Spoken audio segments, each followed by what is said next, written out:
लोकसभा चुनाव के लिए कांग्रेस ने चौथी लिस्ट जारी की, जिसमें 11 राज्य और 2 केंद्र शासित प्रदेश के 46 सीटों पर उम्मीदवारों के नाम का ऐलान किया गया है। अब तक कांग्रेस पार्टी 183 सीटों पर उम्मीदवार घोषित कर चुकी है। मध्य प्रदेश में दिग्विजय सिंह को राजगढ़ से टिकट दिया गया, जबकि वाराणसी से पीएम मोदी के खिलाफ अजय राय को उतारा गया है।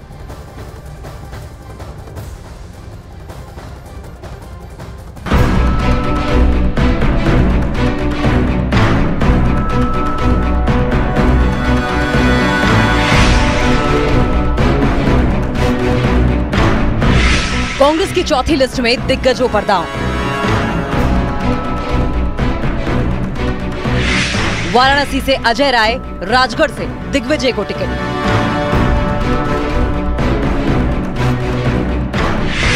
अब तक कांग्रेस के 183 उम्मीदवारों की घोषणा।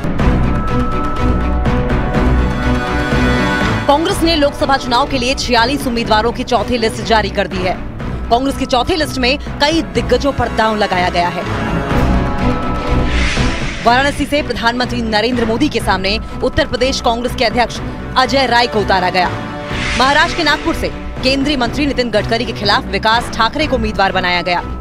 मध्य प्रदेश के राजगढ़ में 2 बार के सांसद रोडमल नागर के खिलाफ दिग्विजय सिंह को उतारा गया और मध्य प्रदेश की ही रतलाम सीट से अनीता नागर सिंह के सामने कांतिलाल भूरिया को प्रत्याशी बनाया गया।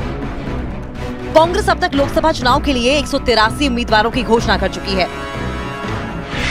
कांग्रेस ने पहली लिस्ट में 39, दूसरी लिस्ट में 43, तीसरी लिस्ट में 56 और अब चौथी लिस्ट में 46 उम्मीदवारों की घोषणा की है। हालांकि कई राज्यों में गठबंधन में सीट शेयरिंग फॉर्मूला तय न होने के कारण कांग्रेस का गणित फंसा हुआ है। यही हाल महाराष्ट्र का भी है। हालांकि कांग्रेस ने चौथी लिस्ट में महाराष्ट्र के 4 उम्मीदवारों के नाम की घोषणा कर दी है। नागपुर से विकास ठाकरे को टिकट मिला है। रामटेक से रश्मि बर्वे को प्रत्याशी बनाया गया है। भंडारा गोंदिया से प्रशांत पडोले को टिकट मिला है और गढ़चिरौली चिमूर से नामदेव किरसन को मैदान में उतारा गया। आपने एक मध्यम वर्ग महिलाओं को चुना और आप पक्ष को एक बात की मैं इस आपके माध्यम से एक ग्वाही देना चाहूंगी कि जो विश्वास, जो एक भरोसा सामान्य परिवार के महिलाओं पे जो पक्ष ने भरोसा दिया है, वो भरोसा हमेशा कायम बरकरार रखने की कोशिश करूंगी। हालांकि महाराष्ट्र में महाविकास आघाड़ी में सीट शेयरिंग फॉर्मूले का अभी तक औपचारिक ऐलान नहीं हुआ है। बावजूद इसके सभी पार्टियां लगातार उम्मीदवारों की घोषणा कर रही हैं। बात अगर उत्तर प्रदेश की करें तो यहाँ बहुजन समाज पार्टी से कांग्रेस में शामिल हुए दानिश अली को अमरोहा से टिकट दे दिया गया। पश्चिमी उत्तर प्रदेश के चर्चित मुसलमान नेता इमरान मसूद को सहारनपुर से उम्मीदवार बनाया गया है।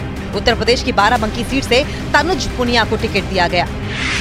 दूसरी तरफ मध्य प्रदेश में सागर से गुड्डू राजा बुंदेला, रीवा से नीलम मिश्रा, शहडोल से फुंदेलाल मार्को, जबलपुर से दिनेश यादव, बालाघाट से सम्राट सारस्वत, होशंगाबाद से संजय शर्मा, भोपाल से अरुण श्रीवास्तव, राजगढ़ से दिग्विजय सिंह, उज्जैन से महेश परमार, मंदसौर से दिलीप सिंह गुर्जर, रतलाम से कांतिलाल भूरिया और इंदौर से अक्षय कांति बम को टिकट दिया गया। कांग्रेस ने एक बड़े छोटे कार्यकर्ता पर भरोसा जताया है। कांग्रेस ने उस व्यक्ति पे भरोसा जताया जो पीढ़ियों से कांग्रेस में रहते हुए काम कर रहे हैं। हमारी 2 पीढ़ी 3 पीढ़ी पहले से हम कांग्रेस का काम कर रहे हैं, जिन्होंने मुझको ये मौका दिया है और उनने मेरे पे भरोसा किया। हम कांग्रेस की सीट जीत के देंगे। हमने फोकस किया कि यूथ को एम्पावर किया जाए और साथ ही साथ ST SC OBC को 70% टिकट गया है। तो ये मैसेज है इस बात का कि जो सामाजिक न्याय की लड़ाई है उसमें भी कांग्रेस पार्टी आगे है। और जहां तक प्रश्न इस बात का है, चुनाव जब रिजल्ट आएंगे तो आश्चर्यचकित रहेगा देश। कांग्रेस अब तक लोकसभा चुनाव के लिए 183 उम्मीदवारों की घोषणा कर चुकी है। बाकी के नामों पर लगातार मंथन जारी है।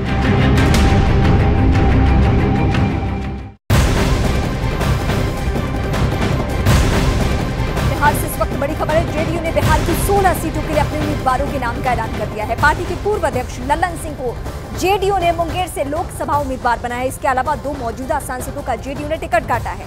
इसमें सीतामढ़ी से सुनील कुमार पिंटू और सिवान से कविता सिंह हैं, जिनका जेडीयू ने टिकट काट दिया है और इन दोनों ही जगहों पे चेहरा नया है।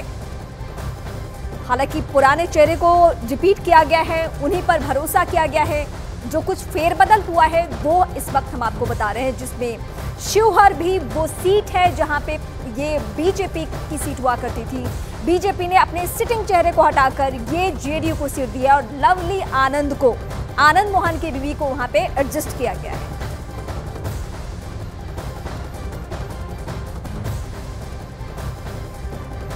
और अब आपको फटाफट बताते हैं कि जेडीयू उम्मीदवारों की लिस्ट में नाम किसका किसका है, वो एक एक करके बताएंगे। जेडीयू उम्मीदवारों का ऐलान, ललन सिंह मुंगेर से इन्हें टिकट दिया गया है। दूसरा चेहरा है लवली आनंद का शिवहर का, जिन्हें रमा देवी का टिकट काटकर बीजेपी ने ये सीट दे दी जेडीयू को। गिरधारी यादव बांका की सीट, ये हम आपको बता दें कि जेडीयू के उम्मीदवारों में एक इनका भी नाम है। कटिहार की बात करेंगे, दुलाल चंद गोस्वामी पर जेडीयू ने एक बार फिर भरोसा किया है। Rampreet Mandal Jhanjharpur Lok Sabha seat, sitting JDU सांसद है, इन्हें ही मौका दिया गया है। गोपालगंज आलोक सुमन, एक वक्त में बीजेपी के पास ये सीट हुआ करती थी, एससी सीट है गोपालगंज और यहां से आलोक सुमन को। पूर्णिया संतोष कुशवाहा को, यानी जातीय समीकरण के पैमाने में ये भी यहां से फिट बैठ रहे हैं। ये वही पूर्णिया है जिसको लेकर पप्पू यादव रो रहे हैं।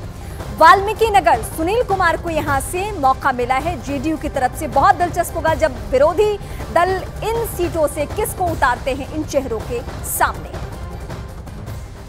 राष्ट्रीय जनतांत्रिक गठबंधन का लक्ष्य है, पिछले 2019 के चुनाव में हम लोग 39 सीट जीते थे। इस बार हम लोग जो एक सीट हार गए थे उसको भी जीतेंगे और इस बार हम लोग का लक्ष्य 40 का 40 सीट का लक्ष्य है और फिर से इस देश के प्रधानमंत्री आदरणीय नरेंद्र मोदी जी को बनाने के लिए बिहार की जनता का समर्थन प्राप्त।